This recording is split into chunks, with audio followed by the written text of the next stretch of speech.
Welcome once again to the Brownstone, Wolfe's sanctuary of logic, orchids, and murder. Do tell us where in the world you're listening from, and don't hesitate to share your thoughts. If you enjoy these cases, consider liking and subscribing. Now then, shall we begin? Nero Wolfe and the Sunset Crossing to Barbados. The envelope arrived just as I finished buttering my second English muffin. Fritz, as always, had timed it perfectly. It was a Wednesday. The air outside hung heavy with April mist, the kind that made cab horns sound like they were underwater. I'd taken my breakfast in the front room, trying to read through a stack of invoices Wolfe had no intention of paying promptly. It was at the top of the pile, cream-coloured, with the coarse weight of serious paper and a smell like old salt and ink. The name on the front, in deep orange, was unmistakable. "Mr. Wolfe," I said, setting the muffin down. "Barbadian postmark. Looks like your reputation's reached the tropics." A grunt drifted from the dining room, non-committal, the kind that meant I could read it if I wanted, but not to expect conversation. I turned the envelope over. The seal was wax, cracked at the edges, like it had crossed more than one ocean. It was addressed in a hand I didn't recognize, but the return name on the flap, Lowell Quindley, rang faint bells. Travel writer, 4 books on islands, 1 scandal involving a bribery charge in Martinique. I slit it open with the edge of a letter opener shaped like a seahorse. Inside were 2 sheets of parchment. The first was handwritten, rough, hurried, and marked with fading blotches. The second, typed on onion skin, was a note that read, "If anything happens to me, this letter will have to do. There is something in my final manuscript, something dangerous. I sent a copy to a name I trust and a decoy to someone else. If they've read this, they may already be coming. You must secure the document. I cannot say more. It wasn't signed." The letter stopped mid-sentence. The handwriting was shaky, old, and something else, a smell. It lingered in the parchment, faintly metallic, and made my fingers tingle. I glanced back toward the dining room. "You want the details?" Wolfe's chair creaked. That meant no. "All right," I muttered, folding the letter in half. "But you'll be sorry when the Barbadian authorities come knocking." The second page, the one with the type message, listed the manuscript's title, Sunset Crossing, along with a note that it had been mailed separately to Wolfe and a warning that someone was willing to kill to keep it quiet. I stood, crossed to the dining room, and laid both sheets beside his toast rack. He didn't even look up. "Fritz." "Yes, sir," Fritz answered softly from the kitchen. "Another egg, if you please. And tell Mr. Goodwin to stop reading foreign fiction before breakfast." "I'm just saying," I said. "The man sounds scared. Might be legitimate." Wolfe took a slow sip of coffee, his eyes not leaving the page of the Orchid Digest in front of him. "Lowell Quindley," he said, finally. "The one who got typhoid in Bimini?" "Same fellow." He wrote like a man afraid of punctuation. "No." "No? What?" "No, I will not be securing his mysterious manuscript." "I didn't say we were." "You implied it," I grinned. "Well, it's your name on the envelope." Which I didn't ask for. It would have ended there, would have been just another curiosity in a morning full of nothing. But by mid-afternoon, the phone rang with the kind of precision that made the air feel thicker. It was Lon Cohen from the Gazette. "Quindley's dead," he said. "Heart gave out last night, but the coroner's not sold." There was a mark on his neck. "You hear anything?" I just opened a letter from him. "Get me something good and I'll give you Thursday's 3rd column." I hung up without promising. Wolfe was upstairs with the orchids, and I wasn't about to disturb that sacred hour. So I went back to my desk and stared at the parchment. The letter had no dates, no address, just the claim of danger and a reference to a manuscript that hadn't arrived. I checked the mail bin again. No second envelope, no manuscript. At 7:05, Fritz announced dinner. I was halfway through my plate of trout and parsley potatoes when the bell rang. I looked up. Fritz didn't move. "Do you know her?" he asked. "Who?" "The woman at the door. She's quite firm about speaking to Mr. Wolfe."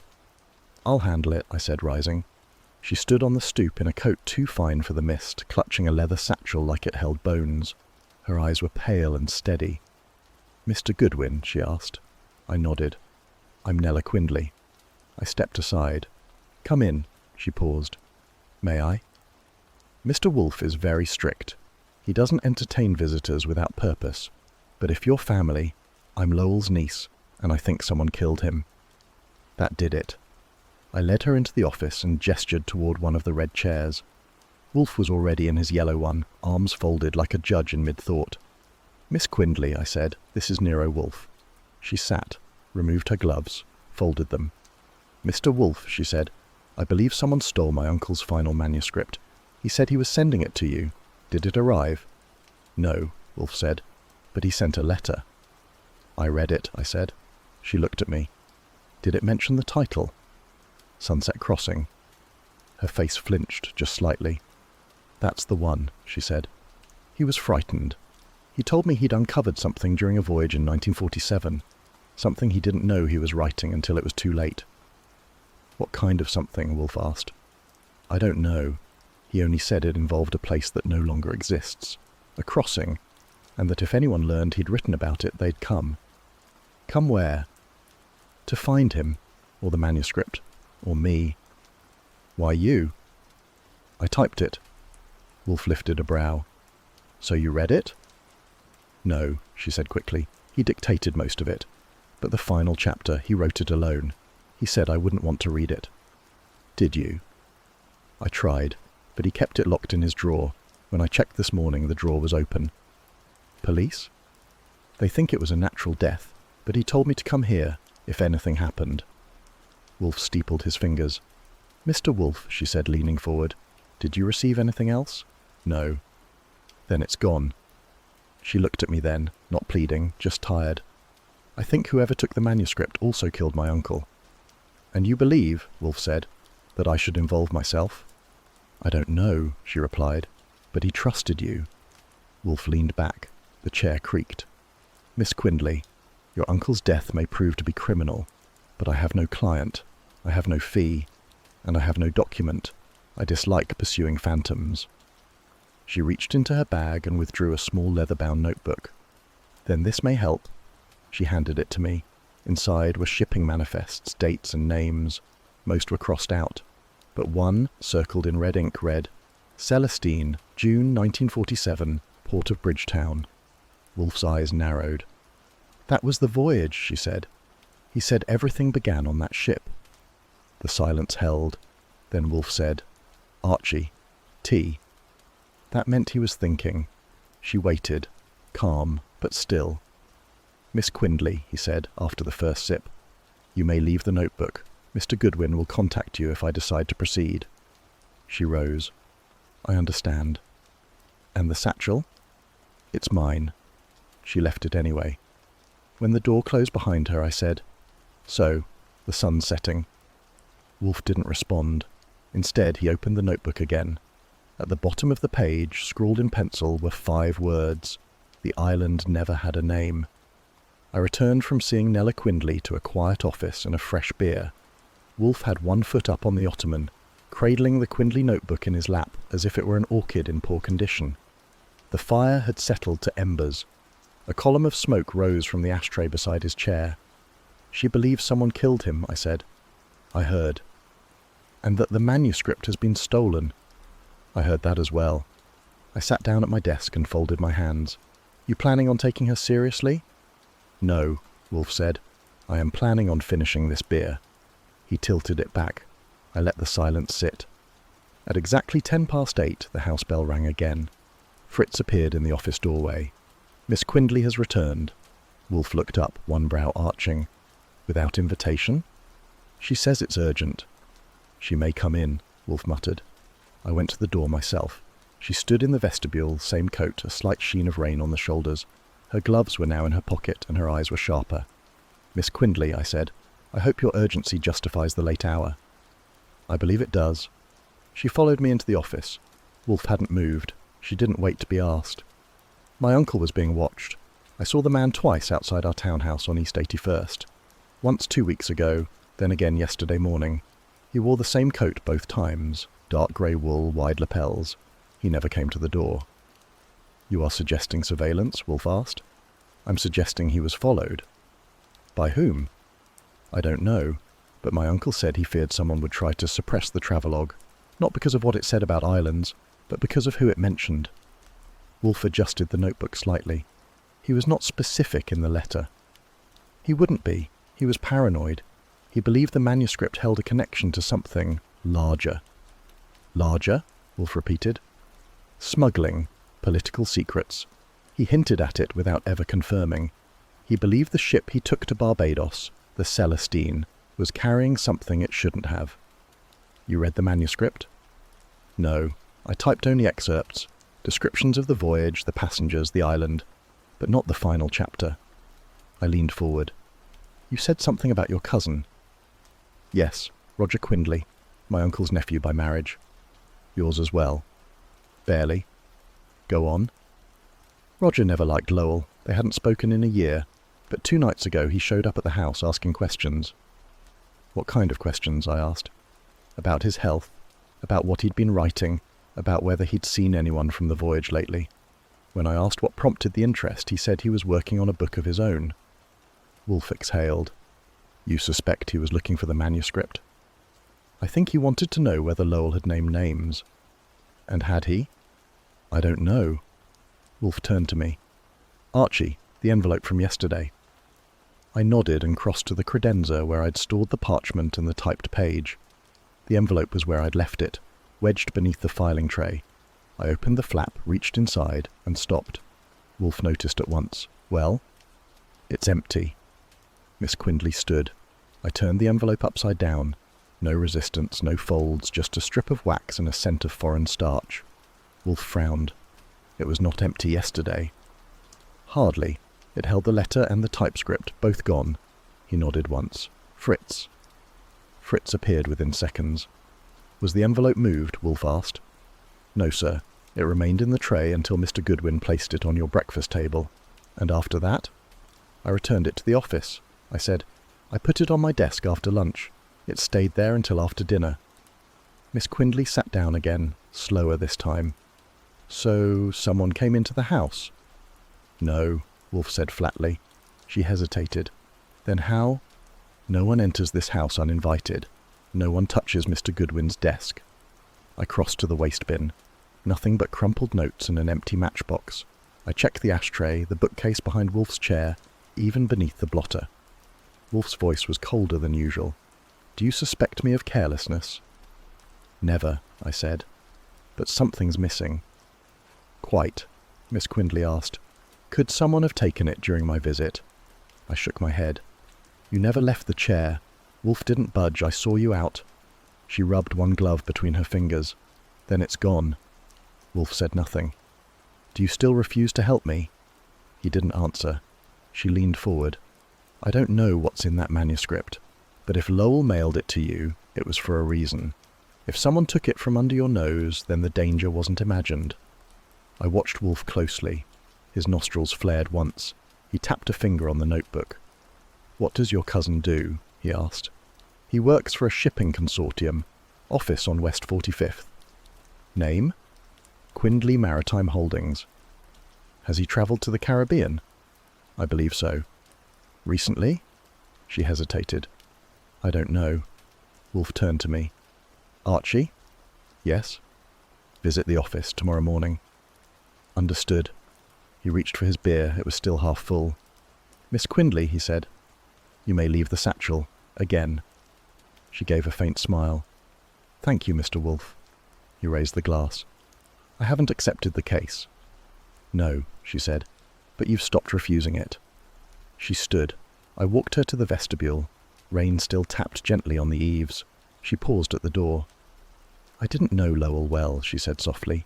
He was kind but secretive. He didn't trust easily, but he trusted you. I opened the door. Wolfe doesn't trust easily either. She nodded. When I returned, Wolfe had already finished the beer and placed the notebook on the table. He said, Someone entered this house, I replied. That's not possible. No, but they did. I said nothing. He reached for another envelope from the stack. His fingers hovered. Archie, he said quietly, lock the cabinet. That meant the red file. That meant the case had, whether he liked it or not, begun. I crossed to the drawer and took out the key. 2 clicks. A metallic thunk. The cabinet was sealed. Wolfe took up the notebook again. flipped to the folded manifest. "Roger Quindley," he said. "Yes?" I dislike men who ask questions without waiting for answers. That made two of us. I poured myself a fresh glass of water and sat down. "Tomorrow," he said, "we begin with Barbados." The next morning dawned sullen and wet. Manhattan had been wrapped in a skin of rain since dawn, the kind that dulls the city's edges and gives the gutters a taste of faraway places. I arrived at the brownstone a few minutes after 9, umbrella folded and dripping. Fritz took my coat and offered a raised eyebrow. "Mr. Wolfe has not yet left the plant rooms," he said, wiping down the brass hook with a cloth. "He ever do anything reckless before coffee?" I asked. Fritz's smile flickered. "Rarely." I headed for the office. The Quindley notebook lay exactly where Wolfe had left it, centered on the blotter with surgical precision. A slim ribbon marked a page in the middle. Passenger manifest, folded, faded, and underlined with a pencil. At 10:30, Wolfe entered, damp curls plastered against his temples. He glanced at the fire, then the beer I'd already set out for him. "Anything?" he asked, lowering himself into the yellow chair. "No visitors, no mail, no phone calls, unless you count Saul checking in. He hasn't found Roger Quindley yet." "Phooey," Wolfe said. "It's early." I waited until he'd swallowed the first mouthful before opening the day's business. "Miss Quindley called," I said. "She's coming at 11. He sighed. "Why?" "Wants to clarify something. Said it couldn't wait." "She believes her cousin stole the manuscript." "She does." Wolfe nodded slowly. "Perhaps she's right." I turned. "You believe her now?" "No," he said. "But I believe the manuscript was not intended to vanish." Fritz appeared precisely on the hour, announced Miss Quindley, and stepped aside. She entered the room briskly, shedding a light wool coat and smoothing her skirt before sitting in one of the red chairs. "Thank you for seeing me again," she said. Wolfe didn't speak, which was his way of inviting explanation. She opened her handbag and retrieved a folded page. It was thin, crinkled at the edges, and smelled faintly of camphor. "This," she said, "is from my uncle's private journal. I found it tucked behind a false panel in his writing desk this morning." I took the page and unfolded it. Wolfe held out a hand. I passed it over. The ink had faded, but not beyond legibility. Wolfe adjusted his spectacles and read aloud. "To whomever finds this. If Roger suspects what I know, he will try to take it. Barbados was not the end. Sunset Crossing is the key. Wolfe may not want this, but he must be told." Wolfe stopped. His brow creased faintly. "You believe this refers to the manuscript?" he asked. She nodded. "I do. It supports what I told you yesterday. Roger asked about the manuscript. He asked about you." "He mentioned me by name?" "No. He said, 'Is he still alive? The one who never leaves the house?'" I leaned forward. "That's specific." "Uncomfortably so." Wolfe placed the note beside the notebook. "You are certain this was your uncle's handwriting?" "Yes." "No forgeries?" "Not in his journal." "Then it has significance," Wolfe said. I was about to agree when Fritz appeared again, holding something between thumb and forefinger with the distaste of a man gripping an eel. "This," he said, "was in the bin under the stairs. I found it when I emptied the morning waste." He handed it to me. I took it carefully. It was the parchment letter, the one from Lowell Quindley, torn down the middle, folded once and missing the typescript. Wolfe didn't rise, but his voice sharpened. "You are certain this was not discarded by Mr. Goodwin?" "I am," I said. Fritz nodded. "He never touches that bin. That one is only for the front hallway." "Which is locked," Wolfe said. "Yes, sir." "And no one entered?" "No." Wolfe turned to me. "You placed the envelope where?" "In the filing tray, left side." "And yet it ends in the hallway bin." "That's not where I put it." "No," Wolfe said, his voice turning flat. "That is where someone else placed it." I studied the paper. It was damp on one corner, as if handled by someone wearing wet gloves. Wolfe looked at Nella. "Tell me about your cousin." She adjusted her gloves. Roger was adopted. He joined the family at 10, already clever and already angry. He resented my uncle's success, hated his eccentricities. "Did he travel with Lowell?" "No, never. But he was fascinated with those trips. Kept a scrapbook." "Which you've seen?" "Years ago." It had cuttings from old travel logs, ship names and nautical charts. I thought it was childish. Wolfe tilted his head. And you now believe he suppressed the manuscript? I believe he wants it buried. I don't know why. You said he was in shipping? Yes, but not directly. He manages financial logistics for Quindley Maritime Holdings, mostly insurance. A dull job, Wolfe said. A convenient one, she replied. I cleared my throat. It still doesn't explain how someone got into the house. It doesn't, Wolfe agreed, unless they never left. Fritz stiffened slightly. Mr. Wolfe, he said, I would never permit. I am not accusing you, Fritz, but consider this. Someone brought the manuscript. Someone removed its contents, and someone then placed the envelope in the hall bin. Which suggests, I asked. That it was not removed, Wolfe said. It was exchanged. Miss Quindley's eyes narrowed. You think the original letter was taken and a duplicate left? No. I think the contents were removed. The shell remained. I rubbed my temple. That means someone came to deliver and someone came to retrieve. Or the same person did both, Wolfe said.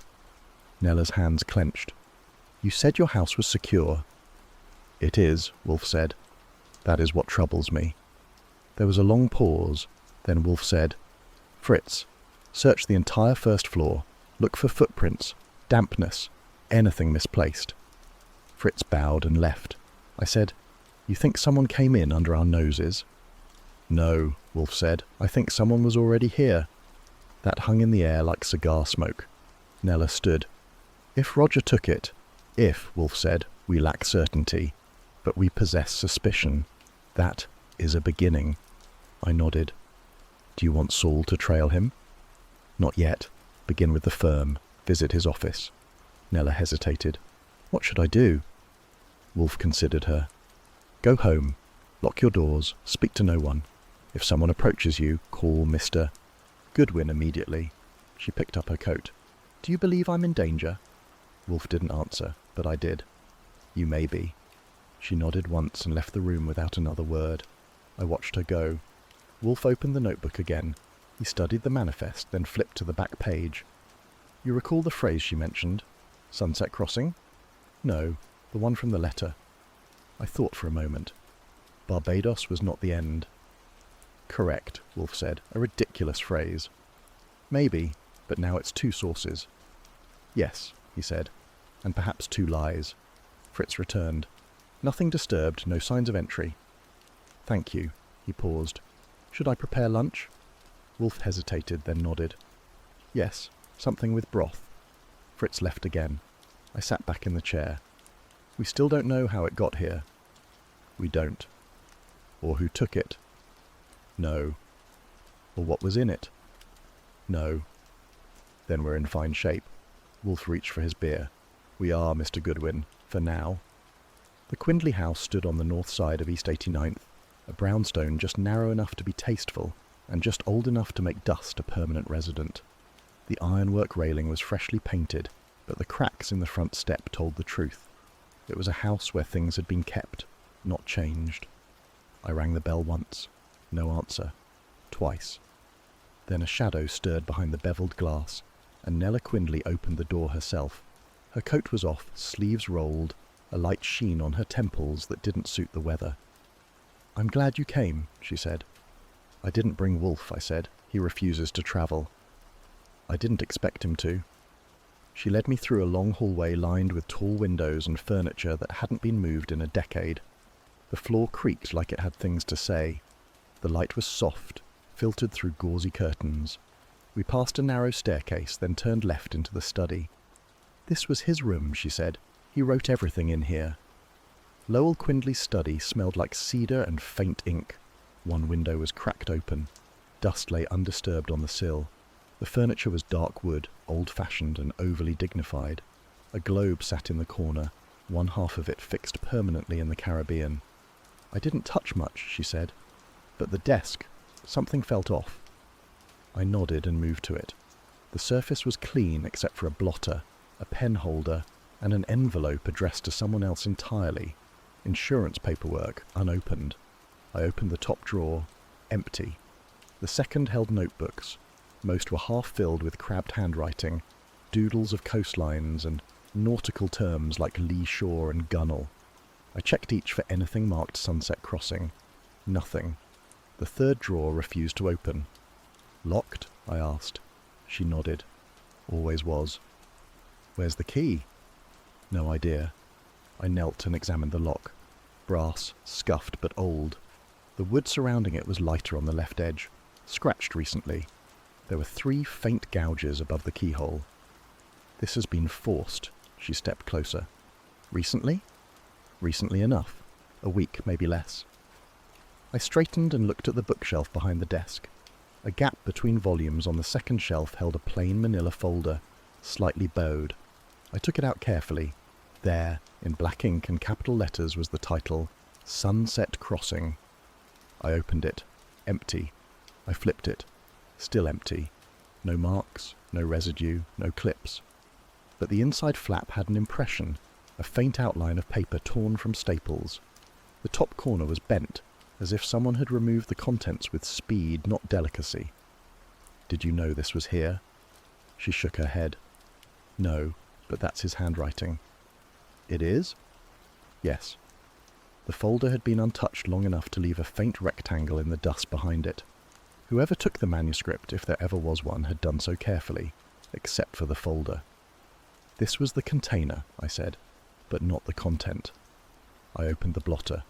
Beneath it were 3 torn pages, typed. The first line read, Latitude 13.1 north.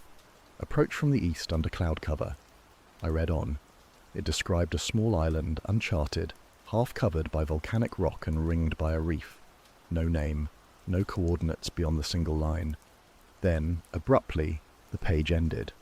The second page had a list, names. 5. 3 were crossed out. The third page was a marked itinerary. I studied it. There were dates, locations, annotations in red pencil. 1 port repeated twice, Bridgetown, Barbados. Each time the entry included a handwritten correction. The ship's name was typed cleanly, Celestine. This was the voyage? Yes, she said. The one he mentioned to me. 1947? June. I laid the itinerary on the desk and turned to the wall safe. It was open. Empty. Dust marked the outline of what might have been a box, square and flat, about the size of a small ledger. Did he use the safe? Rarely. Did Roger know about it? I don't know. I took out my notebook and copied the names. The uncrossed ones were Engler, Varney and H. Meeks. I turned back to the desk. The chair was scuffed at the front legs, fresh scratches less than a week old. That matched the pry marks on the drawer. I pointed. Was Roger here recently? She hesitated. He came by 4 nights ago. Why? To argue about the estate. Lowell refused to change his will. Did he enter this room? I didn't let him. But he could have. Yes. I checked the window latch. Locked from the inside, the rug was intact. The waste bin held only pencil shavings and a clipped article about coral shelf erosion. I lifted the blotter again. Nothing underneath this time. What about the rest of the house? I asked. No signs of forced entry. No broken locks. No servants? Just Elspeth, our housekeeper. She's been with us 20 years. Where is she now? She's off Thursdays. Grocery day. I stepped back and scanned the room. You're sure nothing else is missing? Nothing I'd notice. I closed the desk drawers. The torn pages I placed back in the folder and returned it to the gap in the shelf. It fit precisely. Why would he leave the folder? I asked. Maybe he was interrupted. Or he wanted it found. Why? To make sure someone knew it had existed. I nodded. Or hadn't. What do you mean? I mean, I said, maybe there never was a manuscript, just the threat of one. She frowned. You think he fabricated it? No, I think he suggested it, and someone else took the bait. We stood there for a moment, the rain ticking softly on the window pane. I need to show this to Wolfe, I said. She crossed to the door. Do you think it matters? I think someone wanted it very badly. Enough to break a lock, tear pages, and leave everything else neat. That kind of care means pressure. And pressure, I added, means motive. As we stepped back into the hall, I paused. Do you have any old keys? Possibly, in the hallway drawer. I opened it and rummaged. A ring of small brass keys, a tarnished skeleton key, 2 tiny locks without partners. I tried one in the desk drawer before I left. It turned halfway, then stopped. I pocketed it. Back at the brownstone by mid-afternoon, Wolfe had already read the list twice before I got the folder into his hands. There is no manuscript, he said after 10 minutes. There was something. Yes, but not a manuscript. He lifted the itinerary and tapped the red pencil annotations. These corrections, he said, are inconsistent. Different pressure, different ink. I believe they were added later. After the voyage? No, he said, after the idea of the voyage was invented. I leaned on the edge of the desk. You think it's a fake? No, Wolfe said. Worse. I think it's bait. Wolfe dictated the names with the precision of a botanist listing orchid genera. His tone was even. His gaze, fixed on the legal pad I held across my knees, carried no warmth. The ship was the Celestine, he said. Departed from Manhattan in June of 1947. Destination, Bridgetown, Barbados. It carried 24 first-class passengers. He leaned back in the yellow chair, fingers steepled under his chin. Begin with those of interest. I nodded. Ready. Austrian, industrialist. Rudolf Stanzel. Spelling? Double F, single Z. It matters. He was implicated in a wartime smuggling indictment. Cleared in 46. Reappeared in New York the same week Quindley sailed. I wrote it down. Wolfe's eyes narrowed. Next. A Brooklyn customs official. Harland Meeks. Still alive. Retired, I believe. I'll find him. Do, then. Wolfe paused, his lips tightening. Liselotte Varney. Socialite. Debutante of 34. Attached to the Musgrave Gallery crowd in Soho. Living? Unknown. She vanished from the Gazette social column in late 47. He adjusted the angle of his chair by precisely 1 inch. Lowell Quindley. Registered under his own name, or so we are told. I underlined it. The travel agency? He reached for the folder beside him and passed it across. Foster and Mendelssohn, Lexington Avenue. File copy was obtained through Saul. I flipped it open. Passenger names were typed, margin aligned, numbered. Quindley's name appeared as number 17, but there was something odd about the ink. The Q was slightly darker than the rest. Typed over? I asked. Replaced, Wolfe said. Saul believes the original line was erased and rewritten. So he wasn't using his name? That is our inference. He closed his eyes. Go. Find Meeks. Harland Meeks lived in the attic flat of a brownstone in Boreham Hill. A narrow set of stairs led to a door that looked like it had kept out winter since the Roosevelt administration. I knocked once, twice. A rasping cough came from inside. Then the door creaked. He was 70 if he was a day, stooped in a way that suggested chronic respectability. He wore a bathrobe and held a handkerchief spotted with ink. Mr. Meeks? I asked. That's the name. Archie Goodwin. I work with Nero Wolfe. He looked me up and down. Still lives on 35th? Yes. I'll be damned. He turned and left the door open. I stepped inside. The flat smelled of fish oil, paper and wood glue. A small radio hissed in the corner. He lowered the volume. You said Wolfe. He's working on a matter that concerns a voyage you once cleared. Celestine, 1947. He gave a dry chuckle. You fellows always bring up the romantic years. You remember it? I remember the ones that made trouble. Was Lowell Quindley aboard? Meeks frowned. Quindley, tall man, thin, typewriter in his cabin. That would be him. He shook his head. Name wasn't Quindley. I waited.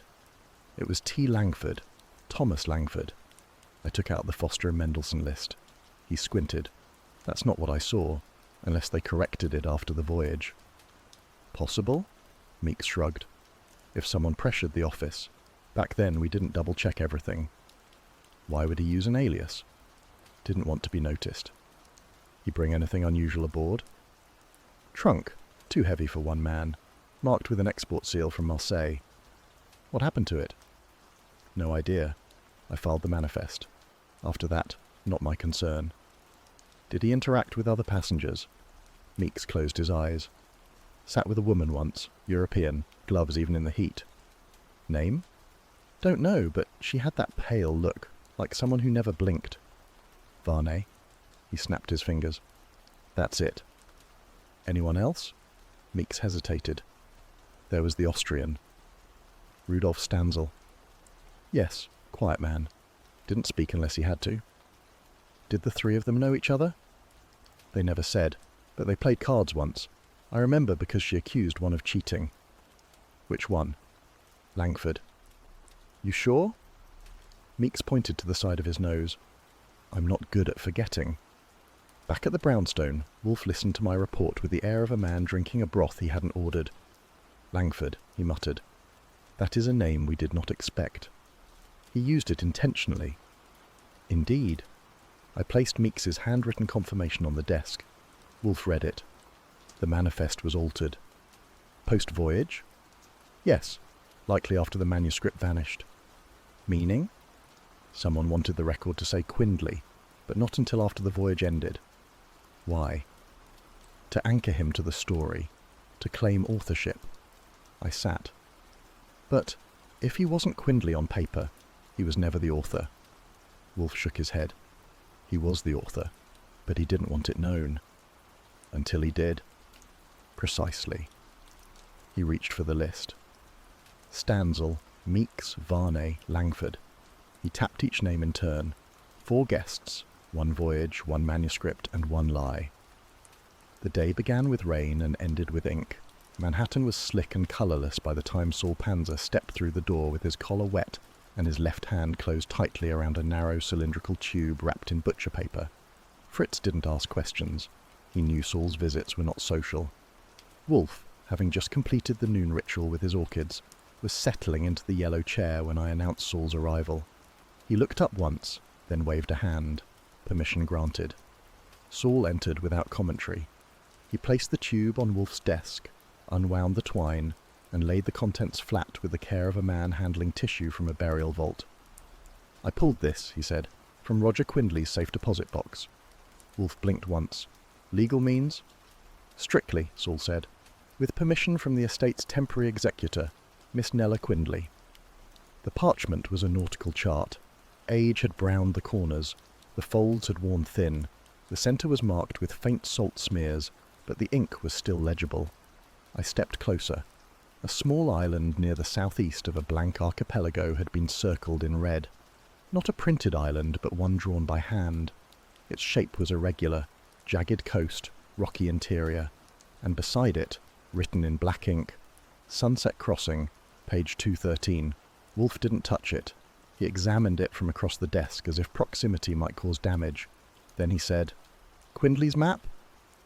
Possibly, Saul replied, but the initials on the bottom, LQ, don't match his other samples. I looked. The monogram was narrow and upright, written with tight, angled strokes. I'd seen Quindley's handwriting. This wasn't it. Wolfe frowned. A forgery? Not necessarily, I said. Could be someone else's note, something copied. But the page 213, that's direct. Indeed, Wolfe murmured. It suggests a reference to the manuscript. Which still hasn't shown itself, I added. Wolfe looked at Saul. Where was this stored? Second envelope. The first contained some foreign currency, Swiss francs and 1 German passport under the name Tobias Langford. Wolfe's brows lifted slightly. Langford, he said. Quindley's alias aboard the Celestine. Saul nodded. It matches what Meeks told Archie. Wolfe shifted slightly. Then this document is not a remnant. It is a breadcrumb. I turned to Saul. Was there anything else in the box? A photograph, undated, badly faded. I didn't bring it, it was too brittle. What was in it? Hard to say. A dock, 3 figures. One is definitely Quindley. Another matches Stanzel's build. And the third? Obscured. Could be Varney. Could be no one. Wolfe tapped the edge of the desk. Archie, the map. I handed it to him. He lifted it unhurriedly and laid it across his knees. He studied it in silence for a full minute. Then he spoke. The ink used for the annotation is different than the coastline ink. The pen was finer. The red mark is grease pencil. The handwriting tight and deliberate. This was added after the chart was printed. And the note, Page 213. What about it? Wolfe didn't look up. It assumes a reader who knows what the reference means. It implies a book, possibly the manuscript. It implies the existence of content referring to this location. He paused. But if the manuscript never arrived, the note becomes even more important. Because it might be all that's left, I said. No, Wolfe said, because it might be the thing someone wanted us to find. I looked at Saul. You think Roger placed it? Saul shrugged. If he did, he never retrieved it. Unless, Wolfe said, he was prevented. He folded the chart once, neatly, then again. This map, he said, was meant to suggest a truth, but it may be part of the deception. I raised a brow. You think it's false? I think, Wolfe said, it is too convenient. He gestured for me to take it. Examine the coastline. I spread it again on my desk.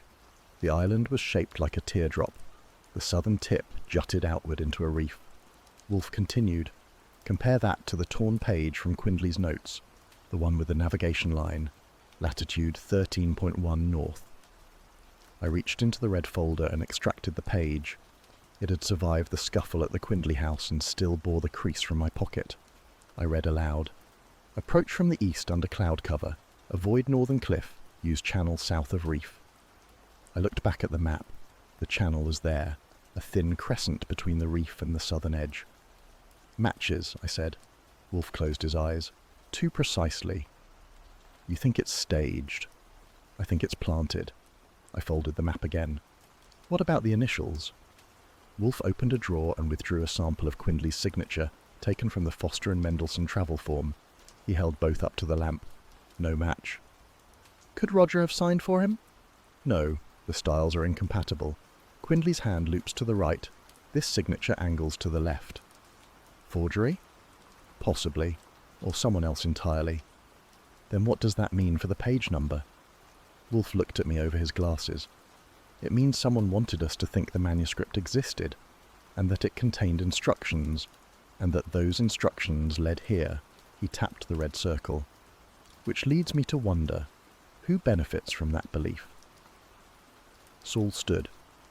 You want me to trace the map?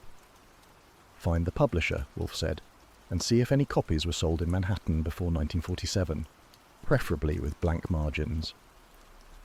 Saul nodded and left. I placed the map inside an archival envelope and slid it into the secure drawer.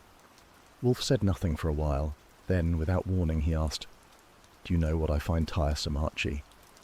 You've mentioned it once or twice. Conspiracies that leave evidence too eager to be found. He stared into the fire. If Quindley wanted someone to follow this, he said, he would have sent it with the manuscript, or mentioned it in the letter. He didn't. No. Then what? Then someone else placed this in Roger's possession, after the fact, and that someone is either very bold or very careless. Bold, if they thought Wolfe wouldn't notice the handwriting. Wolfe grunted, which suggests it was meant for someone else's eyes. I leaned forward. Nella? Possibly, or us, or both. There was a knock. Fritz appeared, unobtrusive. Inspector Kramer is here. Wolfe sighed. Bring him in. Kramer entered like a man summoned by fate rather than schedule. He didn't sit. Got something, he said, but I want context first. On what? Wolfe asked. Roger Quindley. Wolfe nodded. Continue. Found his apartment disturbed, drawers emptied, one window unlatched. When? Last night. Neighbours report nothing. Was anything taken? No, but something was placed. Wolfe's voice darkened. Go on. Piece of paper, folded, inside a copy of the Evening Post. I reached for my notebook. What was on it? Kramer pulled it from his coat pocket. I unfolded it. It was a scribble, red ink, 2 words, page 213. Wolfe exhaled. Then it's begun. It was 10 minutes past 2 when the front bell rang hard enough to rattle the umbrella stand. I'd just settled into the red chair with a mug of coffee and the morning's paper, only halfway through the crossword. The doorbell jangle, aggressive and deliberate, told me we weren't about to receive a bakery delivery. Fritz entered with a look of clinical restraint. Inspector Kramer, he said, not bothering to disguise the distaste. Send him in, Wolfe said without looking up from his book on orchid propagation in equatorial climates. Kramer came in like a thunderstorm in uniform. Hat off, jaw tight, rein still clinging to his coat like he meant to interrogate the weather next. "You know why I'm here," he said. Wolfe didn't bother answering. He marked his page with a slender ribbon and closed the book with the kind of care one might show to a royal decree. I stood. "Coffee, Inspector?" "Don't play cute, Goodwin." "Wouldn't dream of it," I said, setting the cup down. Kramer paced once, then stopped in front of Wolfe's desk. "Roger Quindley is dead," Wolfe said. "So I gathered." Medical examiner ruled it a suicide. Wrist slashed, locked room, no sign of struggle. Wolfe tilted his head slightly. "That would be convenient." Kramer's mouth twitched. "Meaning?" "Meaning I don't believe it." Kramer leaned in. "Careful, Wolfe, that's edging toward obstruction." Wolfe ignored the bait. "The chart." I crossed to the locked drawer, removed the archival envelope, and unfolded the nautical map. Wolfe gestured. "This was found among Roger Quindley's effects. It depicts a fabricated island, a red circle and a note, Sunset Crossing, page 213. Kramer frowned. "So?" "On the right sleeve of Mr. Quindley's suit," Wolfe continued, "was a smear of ink. Red, grease-based. Same hue as this pencil mark." Kramer grunted. "Coincidence?" "No," Wolfe said calmly. The map had been recently refolded. The crease was wet, the ink transferred, not before death, but after. Kramer sat, which was uncharacteristic. "You're saying he was already dead when this was planted?" "Yes. But the door was locked from the inside." "A feint," Wolfe said. "Archie?" I nodded. "Window latch, standard sash lock. Can be manipulated with a length of piano wire or a narrow ruler." Kramer's hand balled into a fist. "We didn't find any tools." "Nor would you," Wolfe said, "if the murderer planned for you not to." He paused, then added, "There's also the matter of the sea chart's orientation." Kramer blinked. "Orientation?" "Yes. When folded and replaced, the map's compass rose was inverted. That suggests it was handled by someone unfamiliar with nautical navigation. Quindley, by all accounts, knew better." Kramer pulled a notebook from his coat. "You're accusing someone?" "I am refuting a ruling," Wolfe said, "not issuing charges." "Yet." "Yet." Kramer scribbled, then looked up. "Do you have a suspect?" "No," Wolfe said, "but I have a hypothesis." He stood, rare, and always theatrical.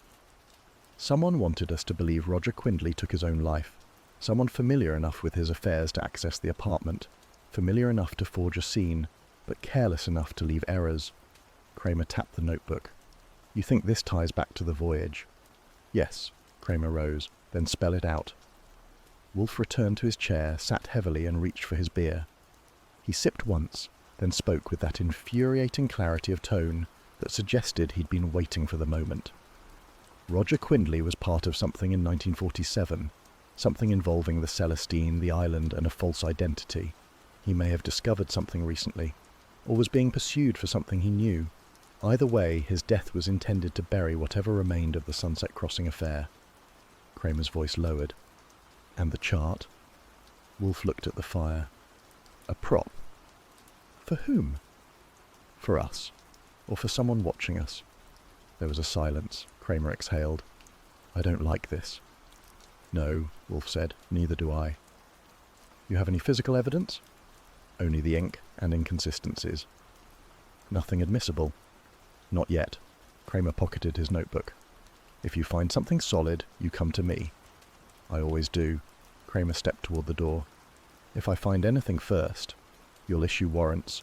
"Damn right I will." He paused at the threshold. "Wolfe." "Yes?" "You've made my job hell for years. If you're wrong this time, I'll shut this house down like a speakeasy." Wolfe raised the bottle in a slow, precise salute. Kramer left. I closed the door behind him and returned to my chair. Wolfe sipped again, then said quietly, "He knows I'm right." It was a Thursday, late afternoon, with the sort of cloud cover that turns Chelsea brickwork to soot. I'd taken the A-train down, walked 3 blocks, and found the number tucked behind a wrought-iron gate that had more ivy than hinge. The house was a modest 2-story affair, tucked just far enough off the main street to seem private. The curtains were drawn. I gave the brass knocker a firm rap. Not impatient, not hesitant, just enough to suggest I wasn't peddling encyclopedias. A moment passed, then a second. I lifted a hand to knock again, but the door opened 6 inches. Yes? The voice was female, low, and measured. From the shadows I saw a pair of green eyes framed by carefully brushed brown hair and a silk scarf in pale blue. 40, give or take a year. Elegance hung about her like it had been sewn in Paris. "Miss Varney?" I kept my tone casual. "I'm Archie Goodwin. I was hoping you'd spare me a few minutes." Her eyes narrowed slightly. "Did someone send you?" "No, but I've come a ways to speak with you. About Lowell Quindley." The door stayed at 6 inches. She didn't blink. "I'm afraid you're mistaken." "Quindley," I said. "New York. Yacht club member. Amateur horologist. Killed last week. Or did you miss the papers?" Her lips pressed tight. Then, with the practiced reluctance of someone who's been hiding from life, she stepped back and opened the door. "You'd better come in." Inside was all polished oak and restrained colour, faded oriental rugs, shelves of books, and a faint scent of camphor and lavender. She led me into a front room with tall windows, the drapes drawn halfway, and gestured to a burgundy chair. I took it. She didn't sit. "You said your name was Goodwin?" "Yes, ma'am." "You're a policeman?" "Private. I work for a man named Nero Wolfe." "That name," she said, "doesn't mean anything to me." That was almost believable. I glanced around. On the mantel above the hearth were 5 framed photographs. One caught my eye. 3 people aboard a ship deck, 2 faces clearly visible. The third had been cropped. I rose and stepped toward it. "May I?" She didn't answer. I picked it up. The woman in the centre was younger, but unmistakably her, Liselotte Varney, in a pale sun hat. To her right stood a man, smiling, eyes squinting against light, with the lean shoulders of someone used to wind, Lowell Quindley. "This was taken aboard a ship," I said. "I used to travel," she replied. I held her gaze. "Was this in the Caribbean?" She said nothing. "This man," I tapped the photo, "is Quindley. You told me you didn't know him." Her chin lifted. "I never said that." "You said I was mistaken." "I am not required," she said quietly, "to recount every acquaintance I've ever had." "No," I admitted. "But when one of them turns up dead, it helps." That got her. A flicker of something passed across her face. Not grief, more like calculation trying to dress up as indifference. She sat finally across from me. Her fingers smoothed the hem of her skirt with methodical precision. "We met once," she said. "Years ago, aboard a yacht, a friend's party. I don't recall much else. Except you kept the photo." She looked toward the mantel. "There are few pictures of me from that period." "May I ask the name of the vessel?" She hesitated. "No." "Was it called the Sunset Crossing?" That stopped her cold. The silence stretched. When she finally spoke, her voice was an octave lower. "Where did you hear that name?" "I've heard it before," I said, watching her. "It came up in connection to a sealed folder Mr. Quindley kept. Wolfe's been reviewing some of his travel logs."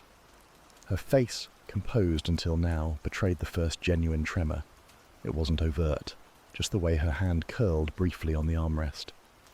"That was a route," she said after a moment, "a nautical term. A path between Cuba and St. Lucia. I heard it once." "And?" "I never sailed it." "You sure?" "Quite." I set the photo down, angled deliberately so the cropped figure faced her. "Miss Varney," I said, "you don't have to tell me everything, but if someone believed you and Quindley were closer than you let on, closer than a single cocktail on a borrowed deck, they might assume you had reason to avoid the name showing up in reports." She studied me, not with anger, with the patience of someone cataloguing risk. "I have nothing to hide." "I'd like to believe that." The fire in the hearth clicked once. Outside, the cloud cover had darkened. A street lamp buzzed faintly behind the gauze curtains. "Do you know," I asked, "if Mr. Quindley had enemies?" She tilted her head. "Everyone has enemies." "But the kind that wait 12 years? "That's for your Mr. Wolfe to determine, isn't it?" I smiled. "You're assuming he's interested." isn't he? Not in boats, but he has a nose for maps, and yours just came up. There was another pause. She stood, crossed to the window and opened the curtain half an inch. This is a quiet street, she said. No one comes here, not unless they're invited. I joined her at the window. That may be true, but people still look through windows, especially when there are curtains drawn in daylight. She looked at me sidelong. Do you enjoy your work, Mr. Goodwin? When it stays civil. Then let me be civil. She turned to face me fully. Mr. Quindley and I corresponded briefly. He was polite. We shared an interest in post-war architecture. Nothing more. He ever mentioned Capri? No. The Baltic Star? She turned away. I think you should leave. I stepped back. I don't want to alarm you, but if this was a staged death, and if it was meant to look like suicide, then the person behind it wants the past to stay buried. You're part of that past. I didn't ask to be. They rarely do. I pulled a card from my pocket and left it on the side table. If you think of something, I said, even something that doesn't seem relevant, like who took the picture on that yacht, I'd appreciate a call. She didn't pick up the card. Her eyes had gone to the mantel again. Was it suicide? She asked, not looking at me. No, I said. Not the kind that leaves ink on the wrong sleeve. She let the question dangle like she wanted to reel it back. I watched her fingers tighten, then release. It was not the first time someone had asked me to leave with their posture instead of their mouth. I obliged. The walk down the narrow flagstone path gave me a moment to think. She hadn't said anything outright, but she hadn't denied the yacht, the route, or the man either. Not once the photo was on the table. And something had shifted in her tone at the mention of Sunset Crossing. Not fear, more like guilt wrapped in etiquette. I was halfway down the street when the front door opened again behind me. Mr. Goodwin. Her voice was quieter than before, but clear. I turned. She stepped onto the top step, arms folded against a breeze that hadn't yet stirred the trees. That name, she said, Sunset Crossing. It wasn't a sailing route. I said nothing. It was a term Lowell used, a kind of code between us. For what? She hesitated. A decision. He once told me that when a person had done something they couldn't live with, they chose a sunset crossing. It was dramatic. I thought he was being poetic. When did he tell you that? 1938. We were in Port-au-Prince. A storm had just passed, and he was speaking in metaphors. I thought it was harmless. I let the silence fill in what she wasn't saying. And after that, I asked, did you keep in touch? We exchanged letters. Then, after a while, none. I took a step closer. And now? She swallowed. Now I feel responsible for something I don't understand. I nodded once. He kept your letters? I don't know. Would you write one now? She blinked. Why? Because I think someone's trying to erase a history they didn't expect us to find, and your version might be safer in ink than memory. She considered it, then disappeared inside. When she returned, she handed me a small envelope, unsealed. Don't open it unless something happens to me. I slid it into my coat. Do you think something will? She met my eyes. It already did. The door closed gently. By the time I got back to the brownstone, the lamps had been lit and the scent of beef a la mode was winding its way from the kitchen. I shed my coat, dropped my hat on the rack and headed for the office. Wolfe was in his chair, eyes half-shuttered, fingers steepled under his chin like he was meditating on whether to forgive France for surrendering. Report, he said, without turning his head. She's there. Name matches, face a few years older. Describe. Brown hair, green eyes, still favours pearls. Defensive posture, long pauses, knows more than she says. Was she cooperative? She didn't throw me out. That's a win this week. Did she confirm acquaintance with Quindley? Eventually. She tried to dance around it, claimed one meeting. I saw a photo, her, Quindley, and someone else, cropped, yacht setting, mid-30s. Wolfe opened his eyes. Name of vessel? She wouldn't say. But you asked. I did. And you mentioned Sunset Crossing. Yes. What was her reaction? Not just recognition, there was meaning.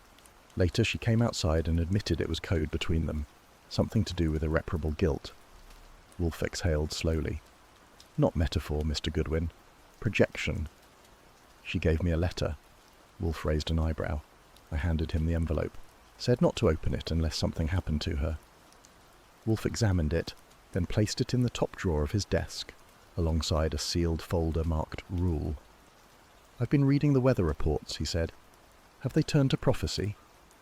There's a storm front building south of Bermuda. If Quindley's journals were accurate, Sunset Crossing would pass through that channel. The Baltic Star registered a route in 1940 matching that pattern. Meaning? It may not have been just a code. It could have been an event. Something that happened on board," Wolfe nodded once. "Something that required forgetting. Or killing." He looked at me. "Precisely." There was a moment's silence. "Do you believe her?" he asked. "Which part?" "That she feels responsible." I thought about it. "She believes it. Whether it's true, I don't know." Wolfe leaned forward slightly, his fingers shifting like chess pieces. "Make discreet inquiries at the Chelsea Historical Society. See if any vessels matching the Baltic Star's registry docked in Port-au-Prince between March and June of 38. Also find out if any death certificates were issued off books, drowned passengers, missing crew. And if I find something, bring it to me, with gloves." The next morning was cleaner. The rain had washed off the gutters, and Fritz served scrambled eggs that could have made a French diplomat weep. I was halfway through my toast when the mail arrived. Wolfe didn't stir. The envelope was cream-coloured, addressed by hand. Inside was a single photograph. The same ship deck from Lislot's mantle, but this time uncropped. The third figure was a woman, not Lislotta, blonde, tall, arms around both Quindley and Lislotta, smiling at something out of frame. I turned it over. No writing, no postmark. Wolfe looked up at my silence. "Something amusing, Mr. Goodwin?" "No," I said, "but something edited." He extended a hand. I passed it across. He studied it, then set it beside his saucer. "She lied," he said. "About the yacht?" "No, about being alone with Quindley." "You think the blonde woman matters?" "If someone took the trouble to crop her out, yes." "Could be a sister." "Could be an accomplice." I leaned back. She said they corresponded for a while, then stopped.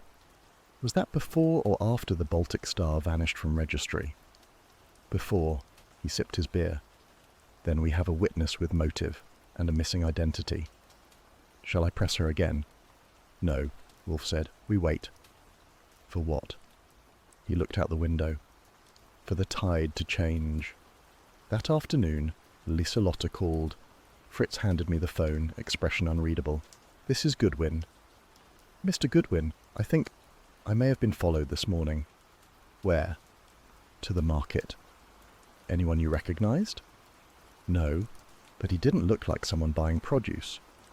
"Did you speak to him?" "No." "Did he speak to you?" She hesitated. "He asked if I was the woman from the photograph." I stood. Wolfe raised an eyebrow. "And what did you say?" I told him he had the wrong person. "Did he follow you home?" "I don't know. I took a taxi." "All right," I said. "Stay inside. Draw your curtains. Don't answer the door unless it's me or a policeman you know by name." "I'm not easily rattled," she said. "I believe you, but some rattles mean something." She hung up. I turned to Wolfe. "We've been made," he nodded. "Not we, Mr. Goodwin. Her." "What do we do?" "We force their hand." "How?" He tapped the photograph with one finger. "Find the blonde." It took Saul 2 days. Her name was Camille Demeraux, born in Martinique. Arrived in New York in 1935. Last known employment, personal steward aboard the Baltic Star. No current address, no known relatives, but her name had surfaced once.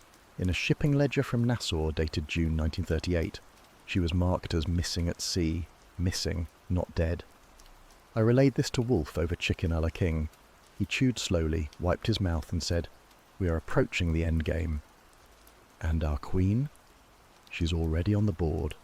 I nodded. "Then it's time," I said, "to open that letter." Wolfe considered it. Then he reached into his desk drawer and unfolded the flap. Inside was one sheet, typed. It read, "If you are reading this, something has happened to me. I never meant to deceive you, Mr. Goodwin, but I could not admit the truth aloud. Camille was my sister. She was on that voyage. Lowell promised me she'd be safe. He lied. She vanished the night we crossed between Cuba and St. Lucia. He told me it was an accident, but he also made me promise never to speak her name again. I believed him. I don't know what happened, but if someone is trying to erase him, they may be trying to erase her too. Liselotte Varney. Wolfe read it twice, folded it neatly and returned it to the drawer. Well, he said. That gives us motive, I replied. No, Wolfe said softly. That gives us conscience. The rain hadn't stopped all morning. It hung like a curtain outside the windows of the taxi as I leaned back and watched the grey buildings flick past, their edges soft in the drizzle. Manhattan was always a little quieter when it rained, like even the crooks needed time to consider the point of it all. Roger Oliphant's apartment sat 3 flights up in a brownstone that smelled like old varnish and yesterday's soup. I hadn't expected much when I knocked. He hadn't answered. He wouldn't. Not anymore. The doorman had been paid, the landlady had been flattered, and the lock had been picked with the ease of long practice. Inside, Roger's rooms were in the kind of order you get from someone who still thought life might come back tomorrow. Papers sorted, socks paired, dishes rinsed. But the wastebasket beside the desk was too full for someone so neat. That was where I found it. Torn in half and wedged beneath an envelope that hadn't seen a stamp in weeks. The page was thick, ivory, and folded once. Someone had started to tear it down the centre, but only made it halfway. I smoothed it out on the desk and read, Roger, if you've truly found it, we must act quickly. We cannot let it stay hidden. I'll speak to him once more, but I fear he won't budge unless he knows what's at risk. Meet me Tuesday as before. Do not bring it. LV. Scrawled in pencil at the bottom corner were 3 words, underlined twice. Do not mail. I folded it once, tucked it into my inside pocket, and let the paper rest there like something that had waited too long for a verdict. Back at the brownstone, the hall smelled like cloves and radiator steam. Fritz had been baking again. Wolfe was in the office, his yellow chair angled 3 degrees more toward the window than usual. When I came in, he looked up once, then gestured toward the red chair with the precision of a judge asking for silence in court. Well, he said. I found something, I told him, and I think you'll enjoy it. He didn't smile. Wolfe's version of enjoyment involved correct grammar and full bellies. I pulled the folded page from my coat and handed it over. He took it with the care of a man examining a treaty. He didn't glance at the envelope, only the note. The initials were what caught him. I saw his brow tick just once. LV, he said. Liselotte, I confirmed, unless she's got a twin with matching stationery. He read the page again, this time aloud, quiet, precise, and paced like a man translating an ancient tongue. If you've truly found it. He stopped. Found what? Not stated. No, he said, but inferred. He reached for his beer, took a sip, and closed his eyes for 3 seconds. I waited. When they opened, he tapped the letter once. This, he said, changes everything. I didn't argue.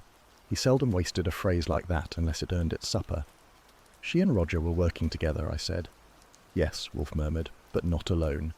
She writes, we must act quickly, not I must or you must. That pronoun, we, suggests mutual intent, conspiracy. I leaned forward. You think they were planning to retrieve the manuscript? I think, Wolfe said, that they already had, or at least knew where it was. And someone else got there first. He tapped the bottom corner of the letter. These words, do not mail, are not hers. You're sure? Completely. The hand is different, slanted to the left. Male, older, Roger's likely. Why would he write that? To keep it secret. I nodded. They meant to meet Tuesday, and he never made it. Wolfe looked toward the globe in the corner of the room, as if the coordinates might shift on their own. Celestine's last recorded port was Trieste, he said. Right. But her customs manifest from that return leg is incomplete. That was Saul's report, I confirmed. There's a missing document, a cargo tally, which would list all declared items, Wolfe said, including personal trunks. You think that's where the manuscript went?